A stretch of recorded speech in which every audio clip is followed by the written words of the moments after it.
제목으로 우리 귀한 강상 목사님 말씀을 증거해 주시겠습니다. 우리 강상 목사님 또 기대합니다. 사랑합니다. 축복합니다. 우리 박수로 환영하도록 하겠습니다.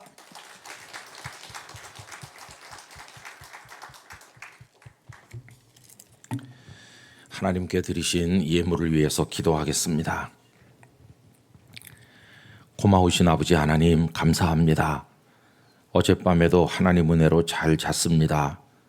외삼촌 라반의 집으로 도피하던 야곱이 인적이 없는 들판에서 외롭게 힘들게 잠들었지만은 그 밤에 그가 홀로 거기 있었던 것이 아니라 하나님께서 같이 계셨음을 저희들이 압니다.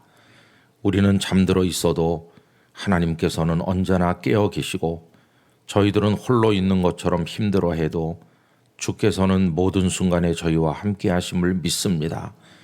야곱에게 나타나시고 사라리를 은혜처럼 내려보내 주시고 하나님의 사자가 오르락내리락하며 그를 지키시고 그에게 꼭 필요한 축복을 약속으로 주신 것처럼 동성교회 성도들에게 하나님의 은혜를 주시되 낮에도 주시고 밤에도 주시고 홀로일 때도 주시고 여럿이 함께할 때도 주시고 힘들 때도 주시고 모든 형편이 여유로울 때도 허락하셔서 하나님의 선하신 은혜와 인도하심으로 살아가게 하여 주시옵소서.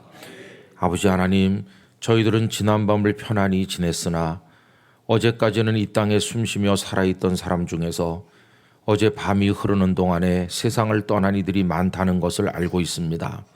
오늘을 맞이하지 못한 사람이 많은데 저희들에게는 오늘이라는 시간과 그 시간을 누릴 생명을 주셨으니 하나님의 뜻이 무엇인지 깨닫게 하시고 오늘 하루를 방종하지 않고 하나님의 뜻을 받들며 경건한 하나님의 자녀로 살아가도록 도와주시기를 원합니다.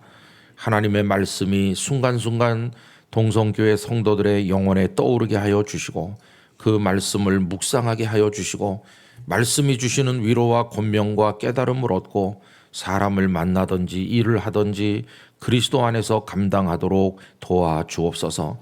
오늘도 해야 될 일들이 많을 것입니다. 잘 감당하도록 도와주시고 혹여 어떤 일로 인해서 고민하는 분이 있다면 해결의 실마리를 주시옵시고 막힌 물꼬를 터주시기를 간절히 원합니다. 치료받는 분이 있다면 오늘 하루가 지나는 동안에 호전되게 하여 주시옵시고 강건함을 얻게 해주시기를 원합니다. 마음이 상했던 이가 있다면 오늘 하루 동안에 위로를 받고 새 힘을 얻고 하나님의 능력으로 일어서게 하여 주시옵소서. 아버지 하나님, 집회를 열어주십니다. 주님께서 강사가 되어주시기를 원합니다. 성도들의 귀전에 말씀해 주시기를 원합니다. 달고 오묘한 말씀임을 깨닫게 해주시기를 원합니다. 말씀에 입으로 아멘하고 마음으로 아멘하고 삶으로 아멘하는 성도들 되어서 말씀이 약속한 하나님의 복을 누리게 하여 주옵소서. 귀중한 예물을 하나님 앞에 올려드립니다. 그 손에 복 주시기를 원합니다. 모아지면 기도의 손 되게 하시고 펼쳐질 때 베푸는 손 되게 하시고 나중에 많은 결실을 거두는 축복의 손 되게 하시고 그 손으로 서로 붙들어주며 하나님의 일을 많이 하게 하시고 거룩한 굳은 살이 박힌 손이 되게 하시며 하늘나라 갔을 때 상급받는 손이 되게 하여 주옵소서. 간절한 기도의 제목을 따라 하나님께서 복의 복을 더하시고 은혜를 허락하여 주옵소서. 이 아침에도 주께서 저희와 함께 하심을 믿습니다. 예수님 이름으로 기도드리옵나이다. 아멘. 여러분 잘 주무셨죠? 네, 오늘 하루도 주님 안에서 행복한 하루가 되시기를 축복합니다. 그리고 저녁에는 또 다 같이 오셔서 하나님의 말씀을 함께 나누기를 원합니다. 새해가 되어서 이제 며칠 지나지 않았습니다. 연말 연초가 되면 성도들의 마음이 여느 때와는 다릅니다. 그래서 목회하는 저희들은 연말 연초를 좋아합니다. 왜 그러냐 하면 연말 연초가 되면 안 나오던 사람도 나오고 기도 안 하던 사람도 새벽 기도 오고 뭔가 더 새롭게 출발하려고 하기 때문에 연말 연초에는 굉장히 교회가 조금 뜨겁고 활기가 있습니다. 그러다가 2달, 3달 지나면 약간 시들해지기 시작하는 거죠. 연말 연초는 마음이 여느 때와는 다릅니다. 그리고 다들 뭔가 하나님 앞에 결단하려고 하고 소망을 가지고 서원의 기도도 올리고 소원을 하나님 앞에 올리기도 하지요. 또 교회에 따라서는 성구 영신 예배나 신년 예배를 드리면서 하나님의 말씀을 붙들고 사세요 하는 뜻으로 또 성경 말씀을 뽑기도 하고 그러는데 어떤 분은 또 그거에 대해서 문제를 제기하기도 합니다. 모든 66권 말씀이 다 붙들고 살아야 될 말씀이지 뽑기 한 것만 붙들고 살면 안 된다. 그렇게 말씀하는 분도 있어요. 그 말씀도 맞는 것 같습니다. 어쨌든 동성애 성도들은 한 해 동안 하나님의 말씀 사랑하시고 그 말씀을 의지하시기를 바랍니다. 그 말씀을 통독하거나 정독하거나 또 말씀이 목회자들을 통해 설교되거나 이렇게 말씀을 접할 때 성령께서 역사하시면 어느 한 말씀이 우리의 가슴을 뚫고 들어와서 우리의 영혼에 아로새겨집니다.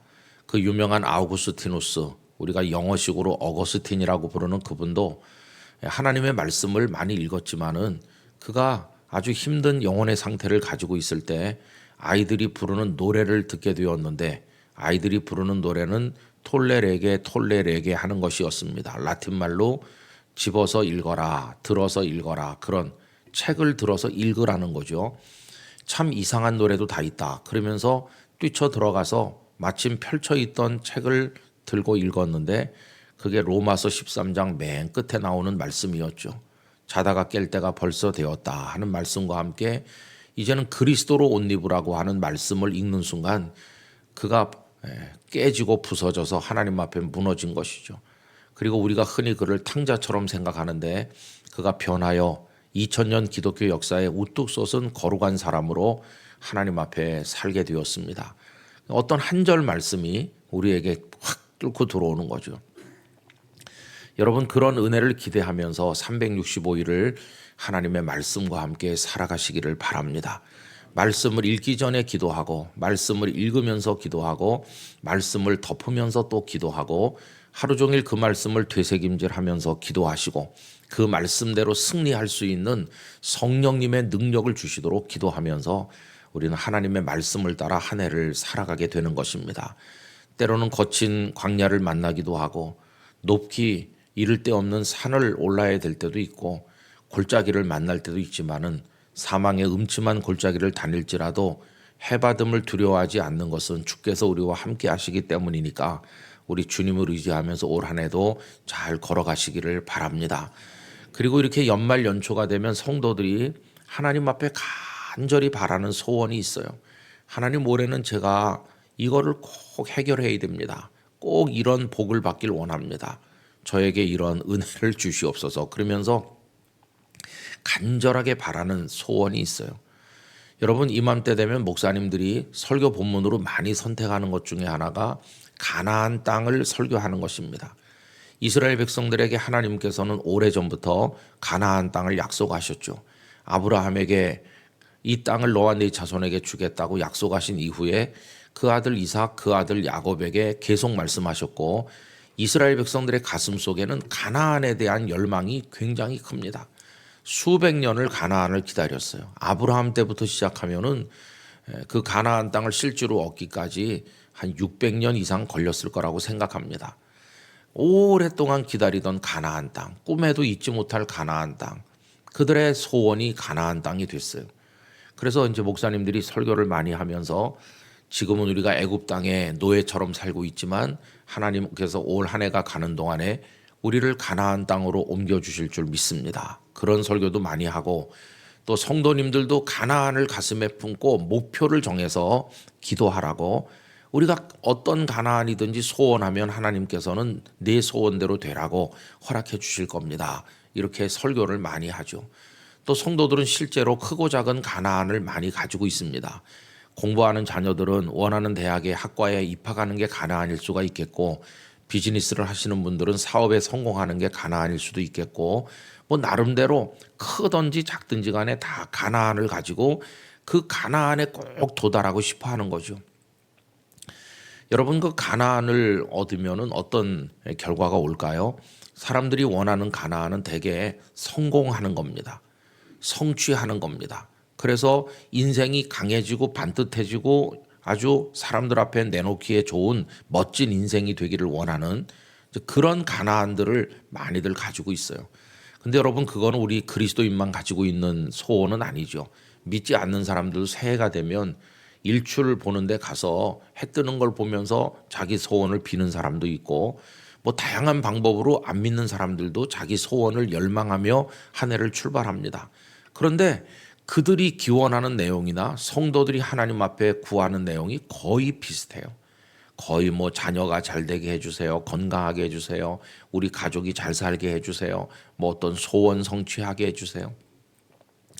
거의 99% 비슷한데 그리스도인들은 하나님 앞에 기도하는 거고, 그 사람들은 누구를 향한 건지 모르지만 어쨌든 그런 기원을 하는데 어떻게 내용이 똑같을 수가 있지? 이제 그런 생각을 하는 것입니다. 그리고 우리도 모르는 사이에 가슴속에 깊이 배어있는 생각이 하나 있어요. 이건 무서운 선입견인데요. 그건 뭐냐 하면은 가나안을 얻은 사람은 복을 받은 사람이야, 그런 생각을 가지고 있어요. 가나안을 얻은 사람은 복을 받은 사람이고, 또 다르게 표현해 보면 하나님께서 사랑하는 사람이다. 또 그래서 그는 하나님께 복을 받은 사람이다, 이렇게 설명해요. 가나안에 들어가면 복 받은 사람이고, 또 사랑받는 사람이고, 그리고 하나님 안에서 성공한 사람. 그럼 이걸 뒤집어 말하면 어떻게 됩니까? 그렇게 간절하게 가나안을 원했는데 그걸 얻지 못하면 나는 저주받았나 보다, 이렇게 좌절하는 거예요. 하나님께서 나 같은 건 사람으로 인정도 안 하시나 보다, 하나님께 대한 말할 수 없는 섭섭함과 절망감이 생기는 거죠. 그러면서 나는 하나님을 정말 형편없이 못 믿는가 보다, 하나님 못 믿는 사람, 저분은 하나님을 잘 믿어서 사랑받고 복받고 성공한 사람, 나는 하나님을 형편없이 믿어서 사랑받지도 못하고 저주받고, 이게 뭐냐, 이렇게 좌절하게 돼요. 여러분, 이게 한국교회 안에 무섭게 많이 들어와 있어요. 너무도 깨뜨리기 어려운 난공불락의 어떤 성처럼 한국교회 교인들의 가슴속을 꽉 점령하고 있어요. 그래서 여러분, 이게 목회자들 세계에도 나타나고 곳곳에서 나타나고 있습니다. 목회자들도 똑같이 신학교를 다녀가지고 똑같이 졸업을 했는데 어떤 목회자들은 목회가 안 돼요. 이 교회 가도 안 되고 저 교회 가도 안 되고, 여러 차례 옮겨 다니다가 좌절감이 너무 커지면 목회를 포기하고 주저앉는 이들도 나오고, 그리고 늘 열등감에 사로잡히는 거죠. 나는 왜 이렇게 안 되나, 왜 이렇게 나는 잊힌 존재처럼 주목받지 못하고 이렇게 떠돌이 신세가 됐나, 그런 좌절감이 너무도 커요. 여러분, 이런 상처를 입은 성도들이 정말 많습니다. 하나님, 저는 하나님이 사랑하시지 않는 것 같아요, 이런 아픔을 호소하는 사람들이 정말로 많아요. 또 그 반대도 있어요. 뭐가 좀 잘 되면 굉장히 자부심이 강해요. 하나님 날 사랑하신다고 간증도 많이 해요. 간증하는 이들의 얘기가 거의 8, 90%는 그런 겁니다. 나는 죽도록 고생도 많이 했습니다. 찢어지게 가난한 집에서 났습니다. 나는 정말 희망이 없었어요. 그런데 하나님만 붙들고 늘어졌더니, 하나님을 향해 목숨을 걸었더니 하나님 나를 사랑하셨고 복을 주셨고 나에게 성공을 주셔서 지금은 제가 이렇게 큰 사업을 하게 됐고, 지금은 제가 이렇게 큰 교회 목사가 됐고, 지금은 제가 뭐 이러면서 쭉 얘기해요. 야, 정말 하나님이 복을 주셨구나, 부러워하기도 하고 감탄하기도 하는데 집회가 끝나면 돌아서는 성도들의 어깨가 무거워 보입니다. 아, 저분은 저런데 왜 나는 안 되지? 이러면서 돌아가는 거예요. 나도 하나님을 정말 사랑해야 되겠다고 생각하는 사람이 몇 명이나 있겠습니까? 또 그가 하나님을 사랑해서 나도 저 강사님처럼 저렇게 성공하고 싶다, 이런 소원을 가지고 하나님을 더 사랑하겠다고 돌아간다 할지라도 사랑하는 동기가 이게 순수하지 않잖아요. 사랑하는 동기가 하나님 사랑해서 뭐 떡이라도 얻어먹을 요량이니까 그거는 그리스도 신앙이 아니에요. 그거는 우리가 선앙당에 가서 비는 거랑 똑같죠. 그죠? 우상을 숭배하는 게 그겁니다. 돈 놓고 돈 먹기식으로, 하나님 내가 여기 돈 한 푼 놓을 테니까 내 소원 들어주셔서 나에게 조금 더 많은 돈을 주세요. 이건 신앙이 아니에요. 그런데 한국교회 안은 그런 게 얼마나 많이 퍼져 있는지 모릅니다. 저는 뭐 목사기 때문에 아무래도 목사님들을 많이 만나는데 참 마음이 불편할 때가 많습니다.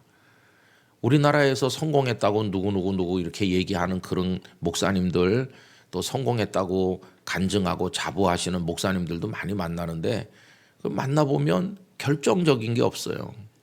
성공했지요. 큰 교회 목사님인 게 맞아요. 그리고 사람들이 다 그분 목회도 잘하시고 설교도 잘한다고 다 우러러보고 그래요.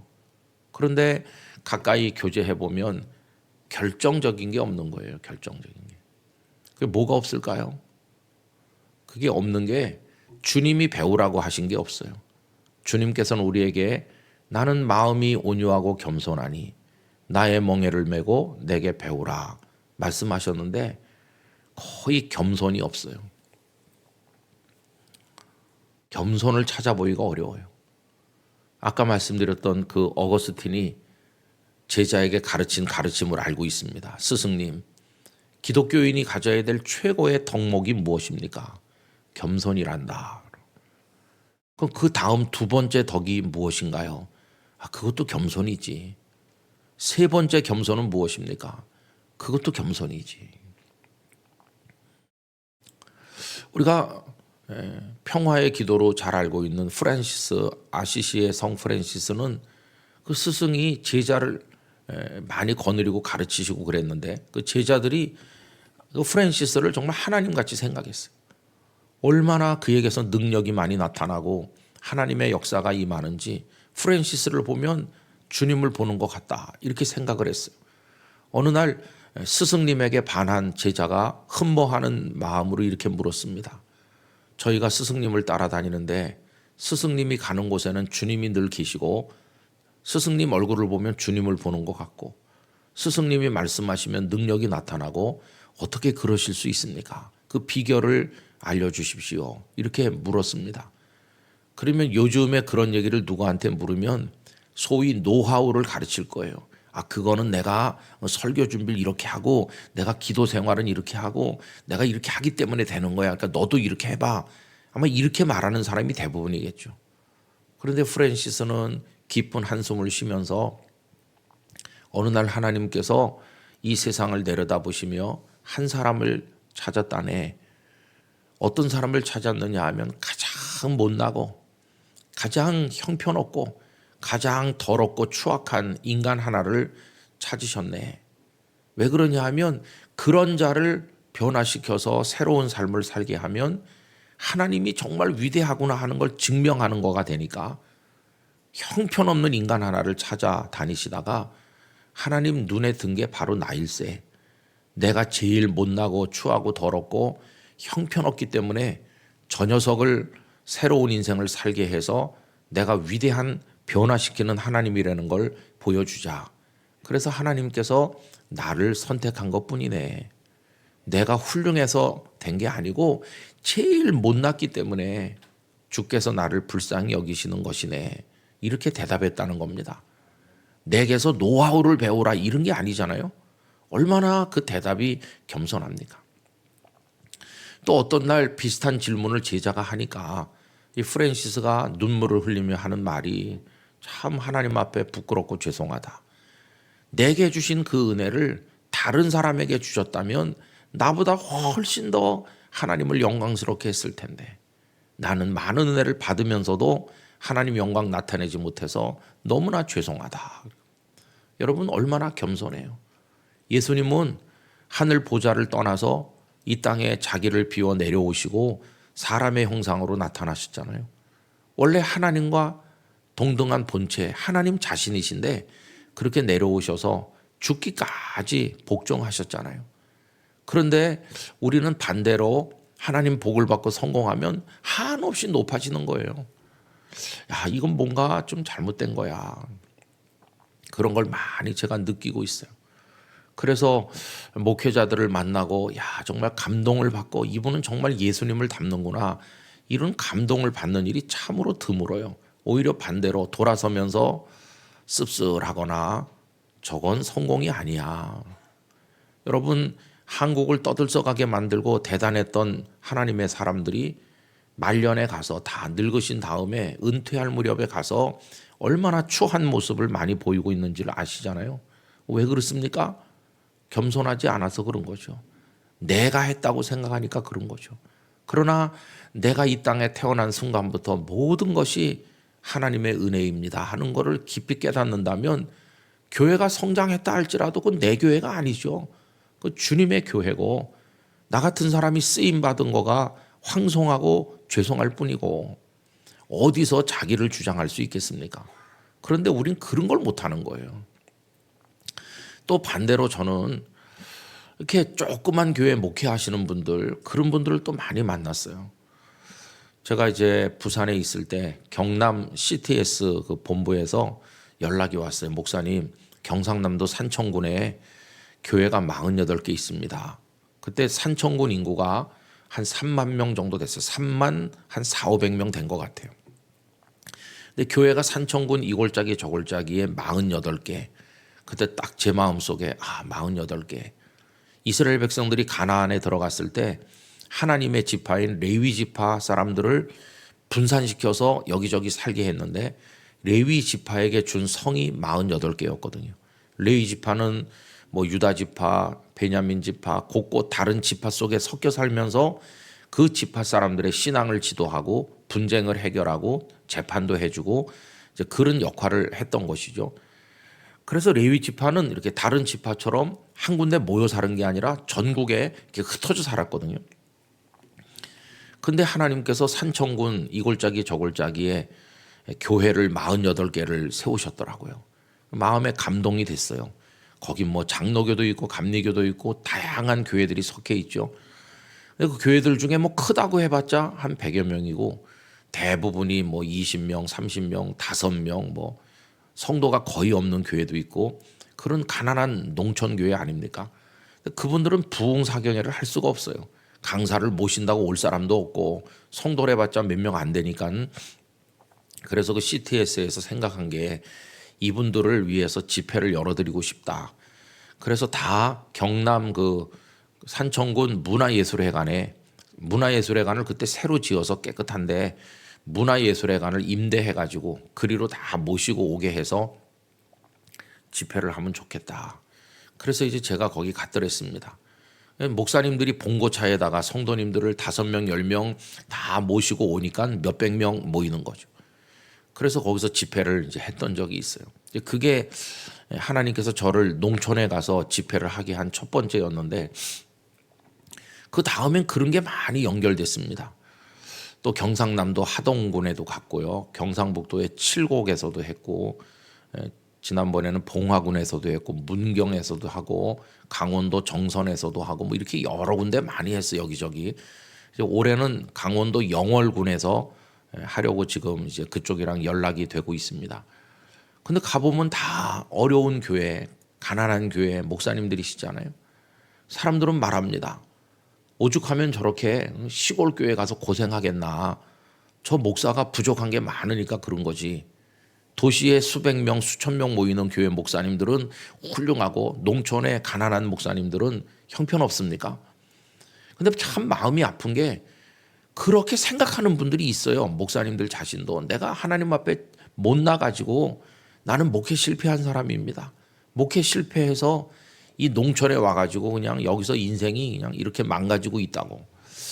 이렇게 생각하는 분들 보면 진짜 마음이 아파요. 우리 한국교회 안에 뭐 좀 되면 복받고 성공하고 하나님의 인정을 받는 거고 안 되면은 저주받은 거고 실패한 거고 이런 이상한 공식이 꽉 박혀 있어요. 목사님들만 그런 게 아니에요. 성도들도 그래요. 돈 좀 잘 벌고 교회에서 조금 뭐 이렇게 하는 분들은 하나님 잘 믿는 사람이야. 정말 그럴까요? 하나님 잘 믿는지를 우리가 어떻게 합니까? 하나님을 잘 믿는지는 하나님이 아시는 거예요. 우리는 모르는 거예요. 반대로 하는 것마다 안 되고 가정에 아픈 사람도 많고 고생을 많이 하면 저 사람은 저주받아 그런가 보다. 이게 욥을 향한 욥의 친구들의 얘기잖아요. 네가 죄가 많고 못났기 때문에 이렇게 자식들도 죽고 재산도 잃고 너도 병들었잖아. 이렇게 낙인을 찍는 거잖아요. 근데 또 고생하시는 성도들은 그렇게 생각해요. 내가 하나님도 못 믿고 이렇다고. 여러분 만약에 그렇다면 우리는 정말 살기 힘들 거예요. 너무나 슬프고 어려워서 우리 중에 정말 나처럼 하나님의 복을 받은 사람이 어디 있나 나처럼 하나님을 잘 믿는 사람이 어딨나 이러면서 자랑할 사람이 몇 명 있겠어요. 다 대부분이 열등감과 좌절감에 빠져서 고통받는 거죠. 근데 이거는 하나님 믿는 게 아닙니다. 이거는요, 성경을 잘못 읽어도 진짜 잘못 읽어서 그래요. 그럼 왜 이렇게 됐을까? 그거는 목사님들의 책임이 99.9%예요. 왜냐하면 신앙을 가르친 게 목사님들인데 지나간 수십 년 동안 그런 설교를 하도 많이 하다 보니까 목사님들 자신도 그게 진리인 줄로 착각하게 된 거고 성도들도 그게 진리인 줄 알게 된 거예요. 그래서 가난하고 병들고 어려울수록 우리의 위로자여 구원자 되신 하나님께 더 열심히 나와서 기도를 해야 되는데 잘 나오던 사람이 교회를 안 나와서 알아보면 목사님 좀 쉬었다 나가겠습니다. 그게 무슨 말이요? 사업이 안 돼가지고 제가 좀 가난하거든요. 그럼 더 나와서 기도하지 왜 그래요? 아유, 돈이 없이 부끄러워서 못 나가요. 그래요. 부끄럽긴 뭐가 부끄러워요. 오히려 하나님은 연약한 자의 하나님이신데 실패한 자의 하나님이신데 하나님께 더 나와 기도해야 될 사람이 부끄러워서 못 온대요. 누구를 바라보는 겁니까? 하나님 앞에 서 있는 자신을 보는 게 아니라 사람들의 시선 앞에 서 있는 자신을 보는 거예요. 여러분, 우리는 하나님을 믿는 거지 성도를 의식할 필요가 없어요. 하나님 앞에서 나는 어떤 사람인가, 그것만이 중요한 것이죠. 그리고 성경을 잘못 읽었다고 제가 말씀드린 이유를 보세요. 그러면 우리가 잘 모르지만 하나님을 잘 믿은 사람 성경에서 한번 얘기해보라. 그러면 예수님의 제자들 베드로, 야고보, 요한 이런 분들 누구보다 주님을 사랑했고 또 잘 믿었을 거 아니겠어요. 사도 바울, 그러면 그분들이 대저택에서 떵떵거리면서 많은 노예들을 거느리고 잘 살면서 로마 황실과 교류하면서 그랬어야 될 거 아니겠어요.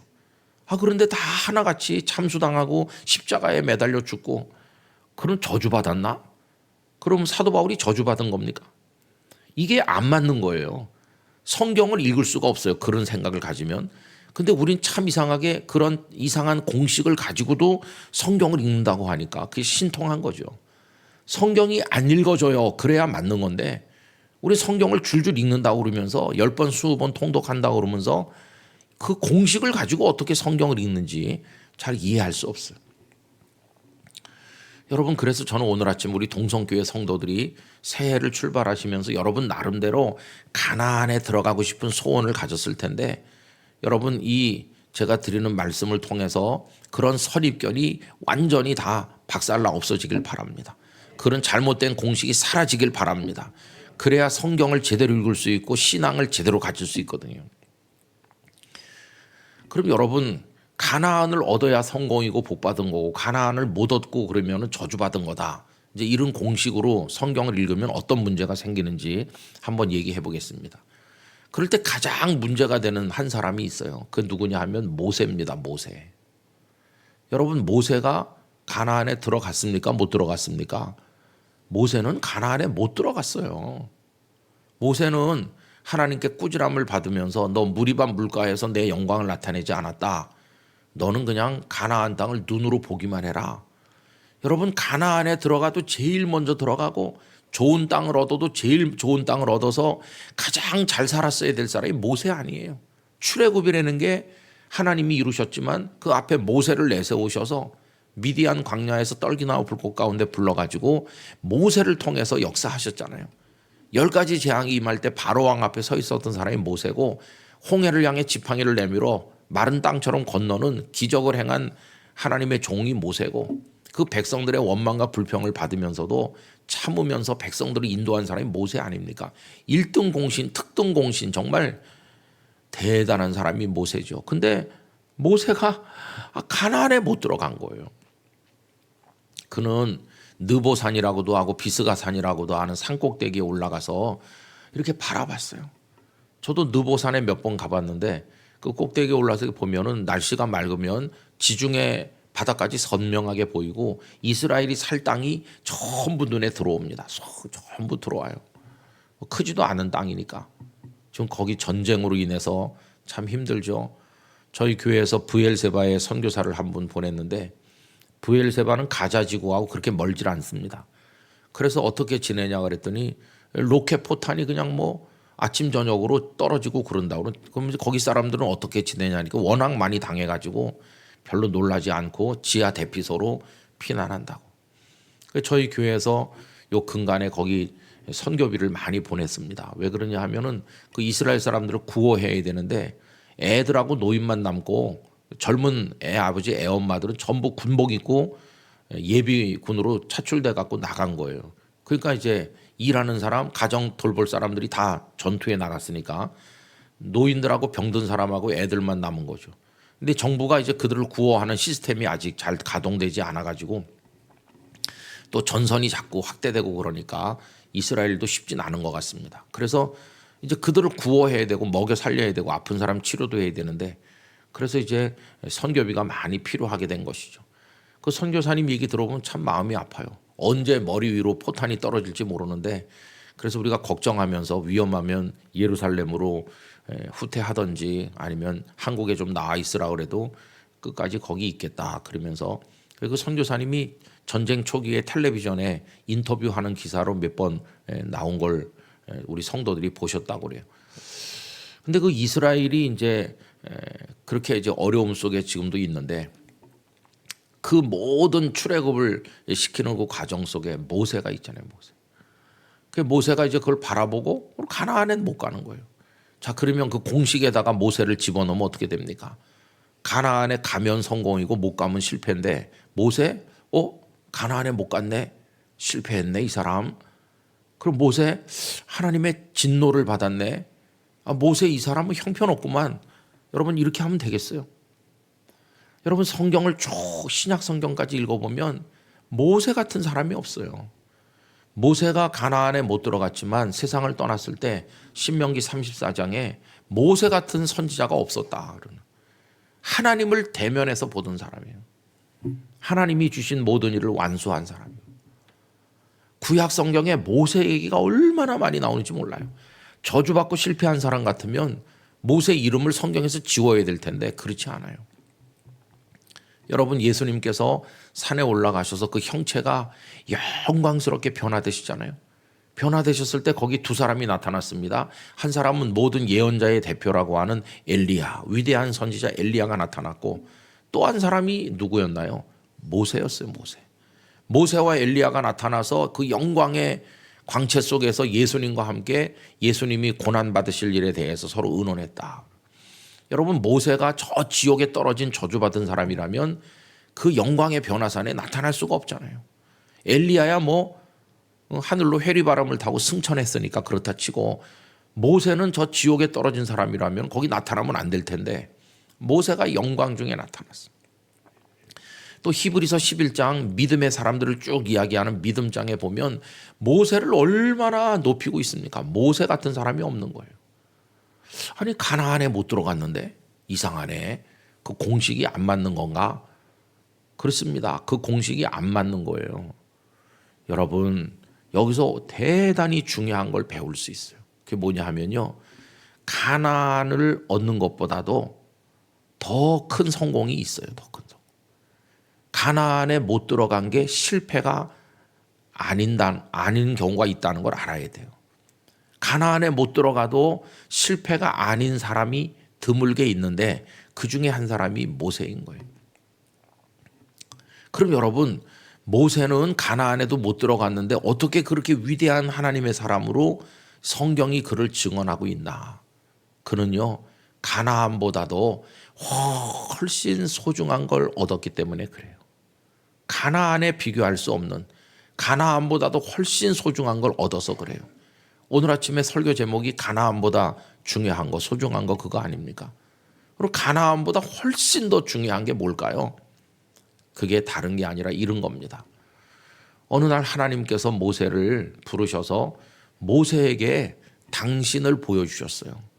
여러분 하나님은 영이시기 때문에 인간이 눈으로 볼 수도 없고 하나님은 완벽하고 거룩하신 영광의 존재이시기 때문에 우리같이 추한 인간은 그 앞에 갖다 놓을 수도 없어요. 감히 하나님을 바라볼 수도 없는 게 우리 인간이에요. 그런데 하나님께서 모세에게 당신을 보여주셨다. 그런 구절이 나오죠.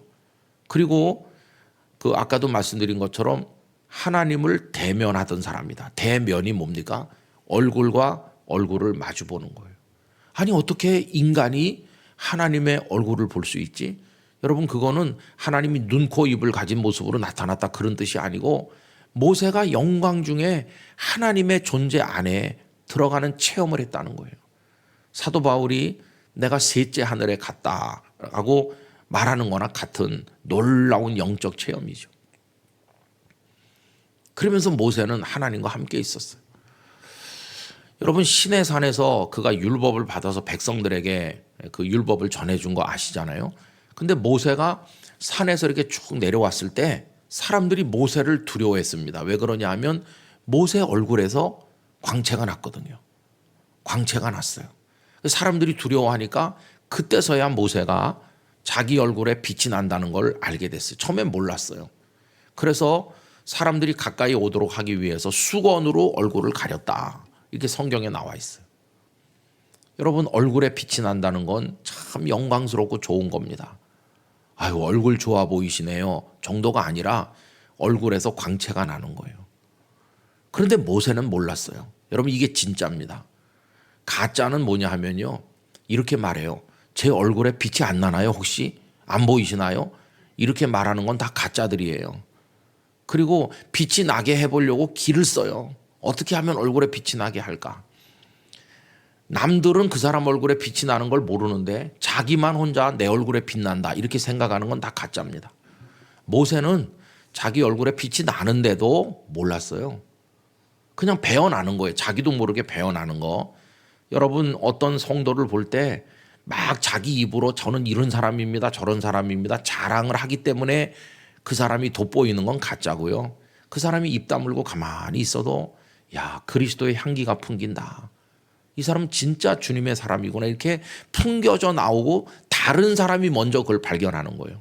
본인은 아유 저같이 부끄러운 죄인이 본인은 자기가 그런 줄 몰라요.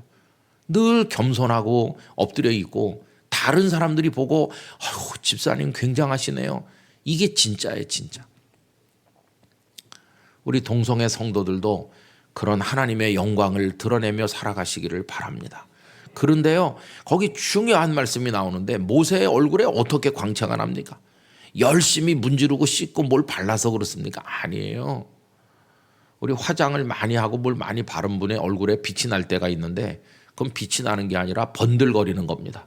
번들거리는 거하고 빛나는 거하고는 다른 거예요. 모세 얼굴에 광채가 난다. 그거는요 분명히 나와요. 여호와와 말씀하였음으로 인하여 그 얼굴에 광채가 나나 모세는 알지 못한다. 얼굴에 광채가 나는 그 비결이 뭐냐 하면 하나님을 만나서 하나님과 함께 있고 하나님과 거룩한 영적 교제를 하고 하나님과 대화를 나누었더니 하나님의 영광이 스며들어서 그래서 빛이 나는 거예요. 하나님과 함께 있었기 때문에 나는 빛이 진짜인 줄로 믿습니다. 모세가 그거를 한 거예요. 그러니까 모세는 가나안보다 훨씬 소중한 걸 얻었는데 뭘 얻었나요? 하나님과 함께하는 삶을 얻은 거예요. 하나님을 얻은 사람이에요. 하나님을 얻은 사람. 여러분 우리가 성공이냐 실패냐를 판단하는 게 가나안을 얻었어 못 얻었어 이게 아니고 진짜 그 사람이 성도로서 성공하는 건 하나님과 함께하는가 이게 관건이에요. 하나님과 함께하면 병들었어도 가난하고 연약했어도 그 사람 성공하는 사람이고 하나님과 함께하지 않으면 대단한 걸 누려도 그 사람 실패한 것이. 예수님이 직접 말씀하신 부자와 거지 나사로 여러분 부자는 다 가졌지만은 하나님과 함께하지 않은 사람이기 때문에 음부에 떨어져서 고통받는 거고 거지 나사로는 그 말씀 속에 명문으로 나오진 않지만 그가 아브라함의 품에 안겨서 구원받았다는 건 하나님의 사람이잖아요. 어떤 게 진정한 성공인가를 알아야 됩니다. 여러분 이걸 보여주는 얘기가 출애굽기 32장에 나오죠. 출애굽기 32장은 모세가 시내산에 올라갔다가 십계명을 받아가지고 하나님이 손수 깎아 만든 돌판을 받아서 내려오는데 내려와서 보니까 산 아래가 난장판이 돼 있는 거예요. 이스라엘 백성들은 보이지 않는 중에 함께 하시는 하나님을 모르니까 눈에 보이는 모세만 바라보는 거예요. 모세가 눈앞에 있으면 안심하고 모세가 안 보이면 불안하고 근데 모세가 갑자기 안 보이기 시작했어요. 아론에게 몰려와서 물었습니다. 아니, 우리를 인도하던 모세가 어디 갔느냐? 모세가 없는데 우리는 어떻게 하면 좋겠느냐? 그러면서 아론 보고 우리를 인도할 신을 만들라. 그때 그 모세의 형 아론이 참 어리석잖아요. 하나님이 부르셔서 올라갔는데 기다리면 된다 이렇게 말해야 될 걸 백성들이 불안해하고 그러니까 금붙이를 가져오게 해서 귀고리 코고리 다 빼가지고 녹여서 금송아지를 하나 만들고 이게 우리가 섬기는 우리를 인도할 신이다. 그러면서 그 금송아지 앞에 먹고 마시고 춤추고 뛰놀고 그랬어요.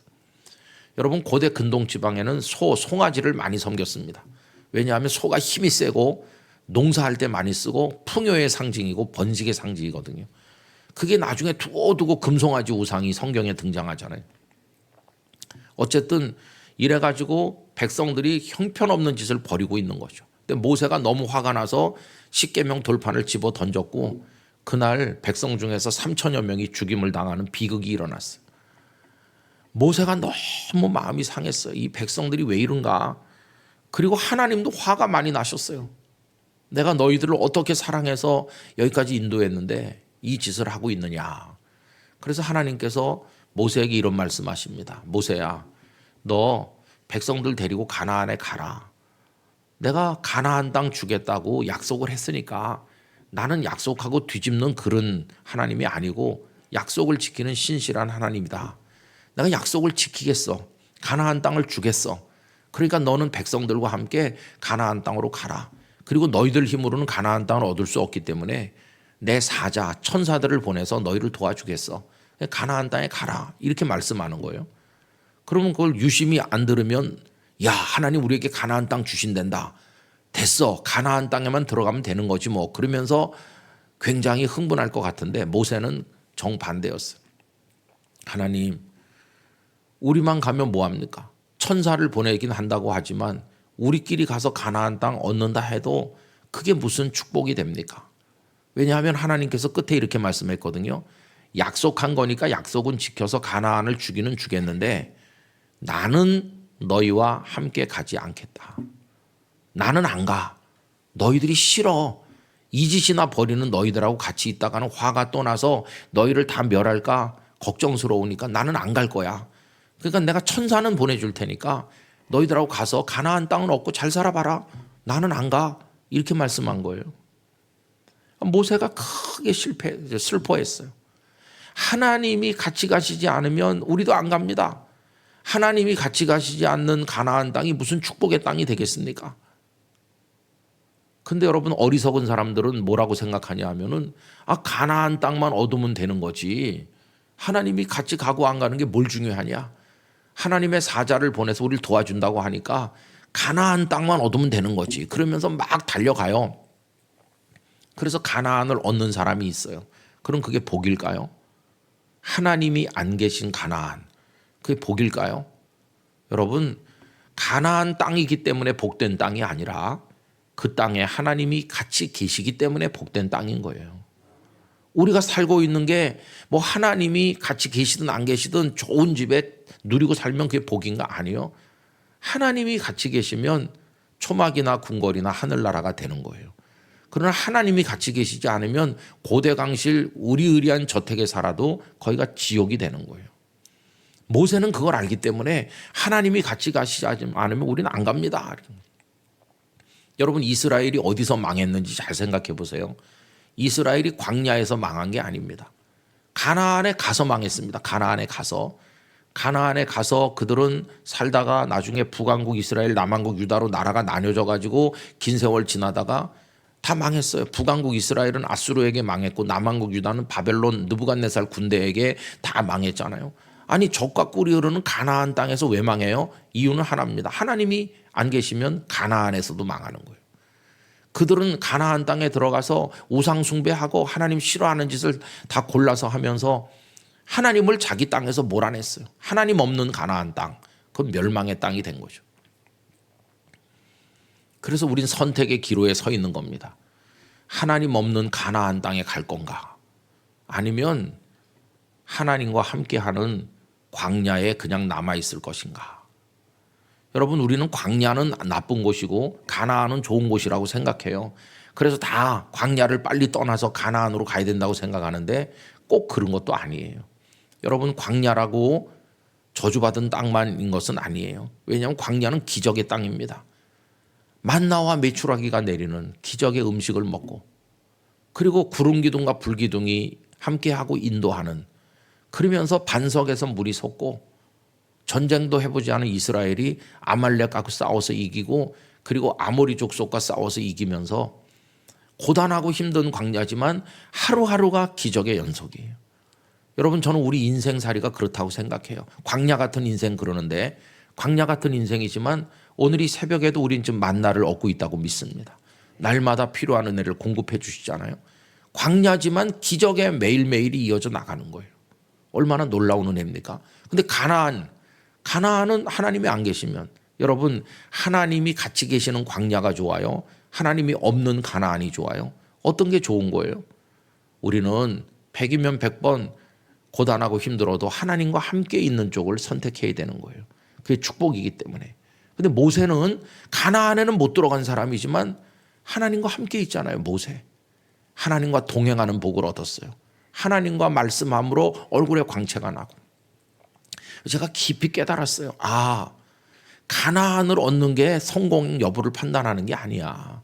뭐 대단한 목회를 하고 대단한 성공을 거두고 애들을 잘 키워서 자랑하고 뭐 교회에서 뭐가 되고 그런 게 복이 아니라 하나님과 함께 하는 사람인가?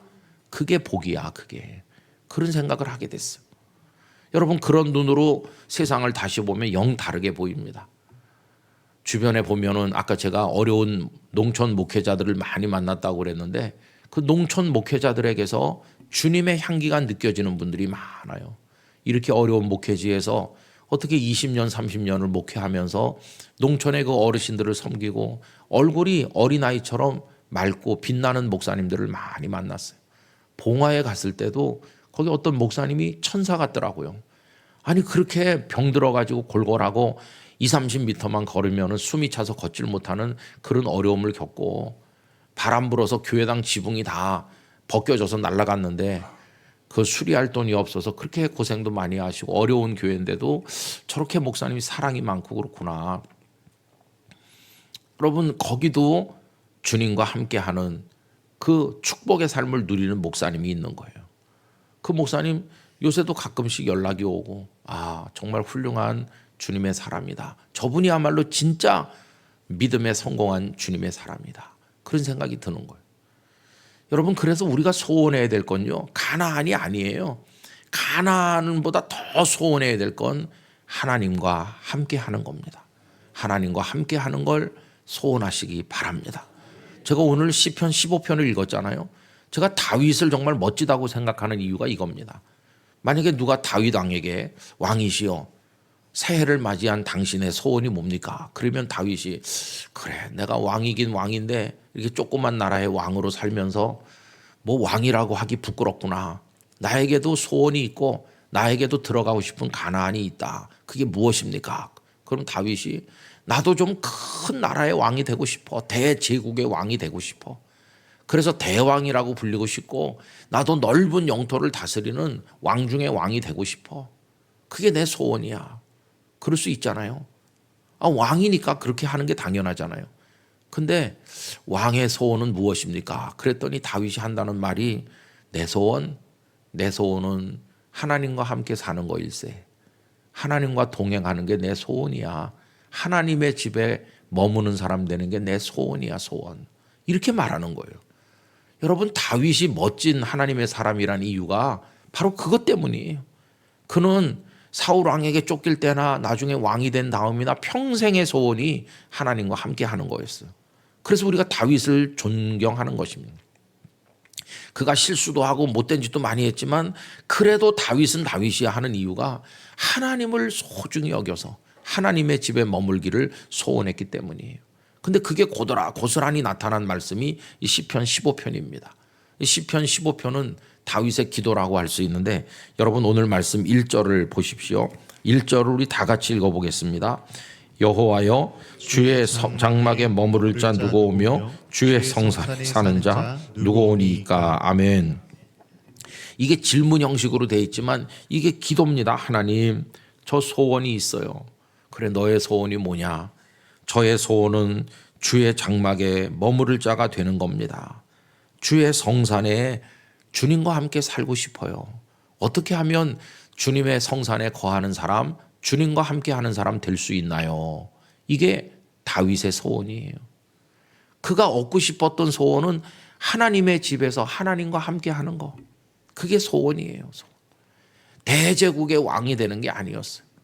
대제국의 왕이 되고 싶다. 이건 가나안을 얻는 건데 그런 거 못 얻어도 괜찮아요. 나는 작은 나라의 왕이어도 괜찮아요. 나의 소원은 그저 하나님과 함께 하는 겁니다. 여러분, 그가 밧세바를 겁탈하고 간음하고 그의 남편 우리아 장군을 전쟁터에 내몰아 죽이고 못된 일을 저지른 다음에 나단 선지자가 와서 호되게 책망했잖아요. 그때 눈물로 통곡하고 회개하면서 지은 시가 시편 51편이에요. 근데 그때 그 시편 51편에서 잘 읽어보시면 하나님 제발 용서해 주세요. 응? 다 가져가도 좋지만 이 왕의 자리만은 남겨둬 주세요. 왕의 자리에서 쫓겨나면 저는 못 삽니다. 다 잘못한 거 인정할 테니까 요 왕의 자리만은 유지하게 해주세요. 이런 구차한 기도 그는 하지 않았어요. 그 상황이 되고 나니까 이제 왕의 자리에서 쫓겨나도 좋고 다 잃어버려도 좋고 아무것도 없어도 좋고 딱 하나만 구했어요. 주님의 성신, 주님의 성령을 내게서 거두지 말아주세요. 이게 무슨 말입니까? 날 버리고 가지 마세요. 내 소원이 주님과 함께 사는 건데 날 버리고 가시면 나는 어떻게 됩니까? 여러분, 사무엘상 그 16장에 보면 사무엘 선지자가 와서 소년 다윗에게 기름을 붓는 장면이 나오는데 기름을 부었을 때 그때부터 하나님의 영이 그와 함께 있었다. 그는 아는 겁니다. 하나님께서 나와 같이 계시기 때문에 목동인 내가 왕도 됐고 이렇게 사는 거다. 하나님이 함께 하시기 때문에 내가 승리한 거다. 근데 하나님 날 버리고 떠나시면 나는 빈 깡통이다. 그러니까 소원이 하나님 나를 제발 버리고 가지는 말아주세요. 여기서도 어떻게 하면 하나님의 집에서 하나님과 함께 머물 수 있습니까? 이게 저의 평생 소원입니다. 2절부터 5절은요. 하나님의 집에서 하나님과 살기 위한 수단들이에요. 그게 쭉 나오는 거죠.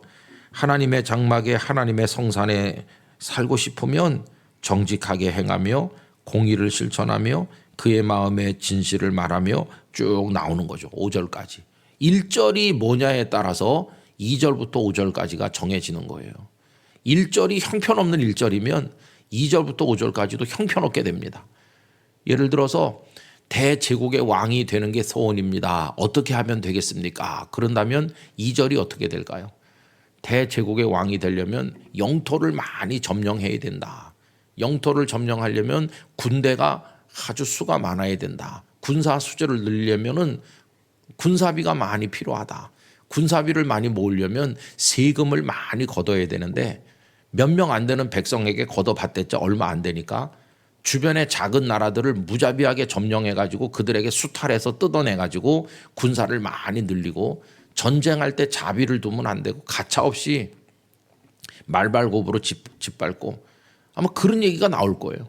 밤낮 군사훈련을 하고 그래서 전쟁에 능수능란한 정예병을 만들고 그게 2절부터 5절까지 나올 거예요. 만약에 그렇게 하면 그냥 전쟁광으로 인생이 끝나는 거겠죠. 영토를 많이 얻었다 해도 하나님과 무관한 사람이 되는 거예요. 여러분, 저는 지금 푸틴이라는 러시아 대통령, 저 사람 왜 하나님이 살려두시나 그런 생각할 때가 많이 있어요. 저 사람이 무슨 생각을 하고 있는지. 그 사람의 혀세치 그것 때문에 애꿎은 사람이 얼마나 많이 러시아 사람, 우크라이나 사람 죽고 있습니까? 그냥 하루에 몇 명, 뭐 수백 명 전사했다 이렇게 숫자로 나오는데 이게 숫자로 말하기에는 너무나 소중한 생명들이잖아요. 그 뭐 하루에 몇백 명 할 때 그 중에 한 명 한 명이 어떤 사람이 있겠어요? 공장에서 찍어낸 게 아니잖아요. 그 한 명을 낳기 위해서 그들의 부모가 사랑하고 노력하고 기도하고 그래서 아기가 태어났다고 젖을 물리면서 얼마나 사랑하는 내 아들 그러면서 키우고 잘못될까 염려하고 학교 보내서 공부시키고 그 그 부모들이 러시아 정교회 가서 기도하고 그 아이에게 유아 세례를 주고 그 아이가 크면서 꿈을 가지고 그 아이가 소설도 쓰고 시도 쓰고 그 아이가 세상을 사랑하고 좋은 사람 만나서 또 연애도 하고 결혼도 하고 그 아이가 세상에 죽지 않고 살아있다면 앞으로 얼마나 많은 문학 작품을 낼지 얼마나 많은 일을 통해 세상에 기여하게 될지 그 한 사람 한 사람 속에 무한한 가능성이 다 들어있고 누군가의 남편이고 누군가의 아버지고 그럴 텐데 그런 사람들을 그냥 다 총알바지로 내모는 거예요. 푸틴이라는 한 사람이 1절이 무너지면은요 2절부터 5절까지 나오는 거는 무자비한 겁니다. 그게 그의 인생이고 다 망가지는 거죠. 나중에 우리가 푸틴 그 사람의 소원은 뭐였을까?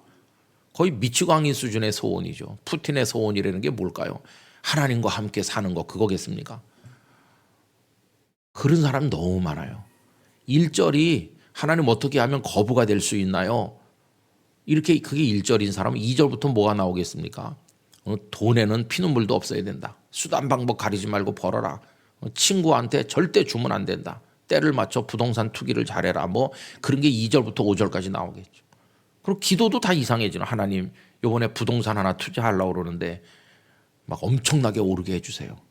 하늘나라에 접수되는 기도가 희한한 기도가 많이 올라오겠죠. 근데 그런 건 하나님이 기뻐하는 게 아니에요. 여러분 하나님과 함께 있기를 성공하시기 바랍니다. 하나님을 사모하시기 바랍니다. 그러면 나머지는 하나님이 알아서 주시는 거예요. 나머지 하나님이 알아서 다 공급해 주시는 거예요. 그래서 잘못된 가나안 신앙으로부터 벗어나서 우리 아버지 하나님과 함께 하는 삶을 살아야 돼요.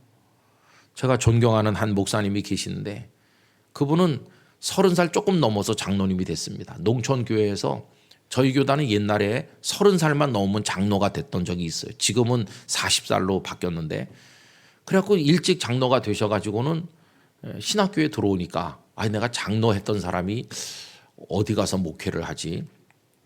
그러다가 어느 깡시골 농촌에 초등학교도 있고 제법 큰 동네인데 교회가 없는 곳이 있었어요. 이제 거기 가서 이제 전도사부터 신학교 졸업하는 그 3학년 끝날 때부터 동네 어른들 찾아다니면서 제가 이제 여기 와서 교회를 세우려는 사람입니다. 이렇게 인사를 하고 이제 시작을 했어요. 그때 영락교회 남선교회에서 땅을 사고 예배당을 지어드리면서 거기서 목회를 시작했는데 땅 사고 예배당 지려고 하니까 그 전에는 친절하게 대하던 동네 어른들이 우리 동네가 유학자들의 마을이고 여기가 얼마나 뿌리 깊은 전통이 있는 마을인데 교회가 들어오냐 그러면서 얼굴을 싹 바꾸고 핍박을 하는데 화장실 오물을 퍼가지고 와서 이분 부부한테 막 끼얹고 그런 모진 순환을 겪었어요. 그러면서도 거기서 목회를 꾸준히 했어요.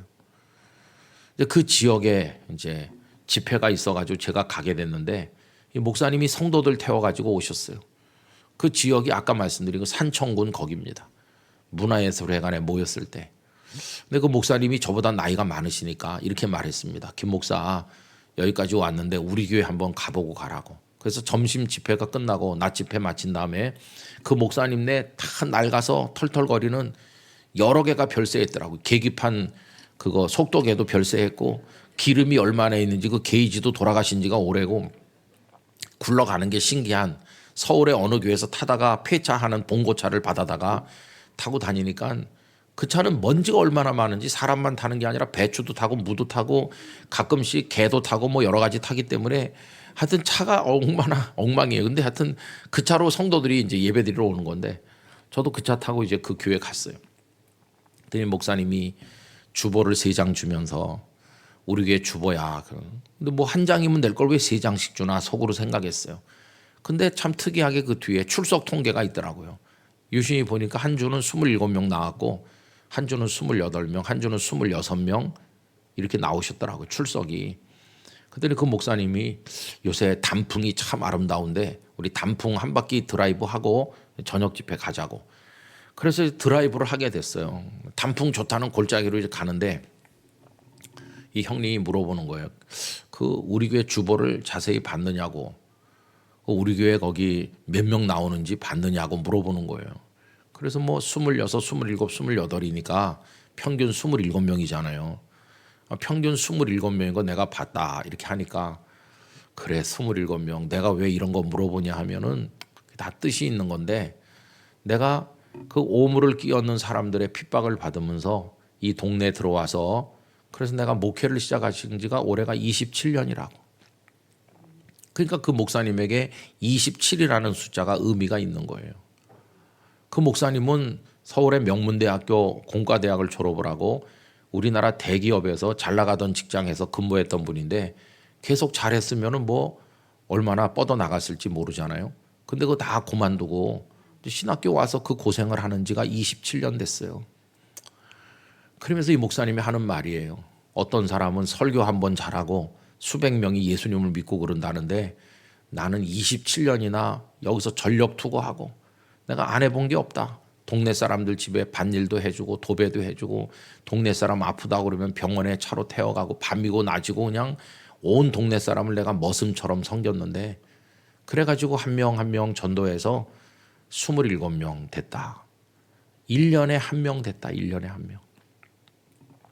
내가 앞으로 이제 몇 년 더 할 수 있으니까 계속 1년에 한 명 하면 기껏해야 30 몇 명인데 그리고 나는 하나님 앞에 가면 뭘 내놓을 수 있나. 평생 해가지고 겨우 30 몇 명. 너무나 부끄러워서 하나님 앞에 고개를 들 수가 없다. 나 같은 목사도 하나님 앞에 설 수 있겠나. 그런 얘기를 하는데 보니까 눈물이 막 줄줄 타고 내리는 거예요. 울면서 단풍 보러 가겠다고 운전하는데 아이고 형님 차 좀 옆에 대보세요. 차 대고 저도 울고 같이 울고 그리고 단풍 구경은 날라갔고 거기서 차 안에서 부흥회 하다가 그냥 집회로 갑시다 이렇게 했는데 여러분 그 목사님 정말 대단하잖아요. 그 목사님은 거기서 온갖 희생을 다 했어요. 딸이 진주에 보면 경상대학교라고 국립대학이 있고 거기 진주 경상대학교 병원이 국립대학 안에 부속 병원이 있어요. 딸이 간호사가 돼가지고 거기서 주중에 근무하고 토요일 저녁이면 아버지한테 와서 주일날 피아노 반주하고 교회를 섬기다가 주일 저녁에는 들어가고 그래요. 근데 어느 토요일인데 딸이 안 오는 거예요. 그래가지고 목사님이 전화도 안 받고 하니까 그 낡은 봉고차를 타고 딸 데리러 경상대학 병원에 기숙사 간호사 기숙사에 갔잖아요. 딸 방에 노크를 해도 아무 대답도 없고 들어가 보니까 이미 다 퇴근하고 아무도 없는데 딸이 혼자 침대에 누워서 죽어 있는 거예요. 딸이 혼자 반듯하게 누워가지고 딸이 원래 몸이 좀 허약했어요. 근데 주말마다 집에 와서 아버지 돕고 한다고 늘 힘들어 했대요. 체력적으로. 그리고 주일 밤에 가면 또 월요일부터 정신없이 돌아가야 되니까 딸이 과로했는지 반듯하게 누워서 자다가 그냥 하나님의 부름을 받은 거예요. 그게 토요일 밤이잖아요. 토요일 밤에. 그 다음날 주일을 지켜야 되는데 이게 뭐라고 표현할 수가 없죠. 그 월요일날 그 이제 이후부터 장례를 진행하는데 그 목사님 이렇게 얘기하더라고요. 하나님께서 불쌍한 나를 위로하려고 하늘의 천사를 딸로 보내서 얼마나 내게 기쁨이 되고 감사가 됐는지 이제는 하나님이 우리 딸 보고 싶어서 가까이 두시려고 데려가신 거고 딸이 다시 올 수는 없으니까 내가 이제 언젠가 가면 만날 거라고 이러면서 그 목사님은 하나님 원망하지 않고 목회를 잘 마치셨어요. 여러 해 전에 은퇴를 하셨어요. 이제 27년 됐을 때 제가 이제 가서 그 지역에 연합 집회를 했고 3년 있다가 그 교회가 세워진 지 30년 됐을 때 목사님 우리 교회가 30년째 됐는데 우리 교회 와서 부흥회 좀 하라고. 그래서 가서 30명 모이는 교회 가서 부흥회를 이제 하는 건데요. 그날 매일같이 7, 80명, 100명 모였어요. 어디서 왔나 그랬더니 그 지역 인근에 있는 목사님 부부가 다 오는 거예요. 목회자들 부부가 다 와가지고 점심 때는 또 다 같이 점심 먹고 축제 같은 집회를 하고 그리고 그 목사님이 은퇴할 무렵 될 때 그 목사님 계산대로 하면 30 몇 명 나와야 되는데 한 70명 남겨놓고 물러가셨어요. 은퇴하셨어요. 어떻게 끄트머리에 갑자기 늘어나네 했더니 그 이웃에 매일같이 싸우는 교회가 있었는데 그 교회 성도들이 싸우지 말고 그냥 그 교회 가서 합치자. 그래갖고 그쪽 교회 성도들이 단체로 와가지고 교회가 2배로 불어났어요. 그 목사님 은퇴한 지가 지금 한 6, 7년 지금 됐는데 천사같이 살고 있어요. 1년에도 몇 번 제가 만날 기회가 있는데 얼마나 행복하게 사는지 아마 대한민국에서 저렇게 행복한 목사가 또 있을까 할 정도로 그 목사는 행복하고, 여러분 아버지가 뼈 빠지게 고생하면서 그러면은 자식들이 아버지는 가나안을 못 얻었어요. 저주받은 목사 이럴 텐데 그 아들이 아버지 앞에 와서 무릎 딱 꿇고 아버지, 세상에서 제일 존경하는 목사님은 아버지입니다. 아버지는 진짜 목사입니다. 아들이 그렇게 얘기하면서 아버지 앞에 눈물을 흘리더래요. 아들에게 존경받는 아버지, 아들에게 존경받는 목사가 된 거예요. 진짜가 아니겠어요? 여러분, 그 목사님은 지금도 하나님과 함께 살고 있는 그런 모습을 보여주고 있습니다. 우리의 소원이 뭐냐? 다윗의 소원이 여러분의 소원이 되시길 바라요. 그러면 모세가 되는 거예요. 가나안에 못 들어가도 가장 빛나는 사람이 되는 거예요. 하나님과 함께 하지 않으면 가나안에 들어가도 망하는 거고, 무엇이 우리의 소원이 돼야 될지 명확하게 나타나잖아요. 그런 눈으로 보면 사도 바울이 순교했고 베드로가 순교했지만 그분들은 가나안에 들어간 사람이 아닌 것 같지만 진정한 가나안, 하나님을 얻고 하나님의 나라에 들어갔구나. 성경이 그다음부터 해석이 되는 것이고 눈이 열리는 것이죠. 오늘도 그 하나님과 함께 하시고 일평생 하나님과 함께 하시기를 주님의 이름으로 축복합니다. 꼭 그 소원을 주님 안에서 이루시기를 간절히 기원합니다. 이제 기도하도록 하겠습니다. 여러분, 이 시간에는 우리 다 같이 통성으로 기도하기를 원하는데요. 하나님, 제가 헛된 가나안을 추구하며 살았다면 용서해 주시기를 원합니다. 이제는 진심으로 하나님과 함께하는 삶을 누리게 하여 주시옵소서. 그것이 저의 소원입니다. 그것이 저의 소원이고 모세 얼굴에 빛이 나듯 저희들의 얼굴에도 하나님의 영광이 배어나오게 하여 주옵소서. 이런 마음으로 우리 다 같이 소리를 내서 기도를 드리도록 하겠습니다. 오 사랑이 많으신 하나님 아버지 감사합니다.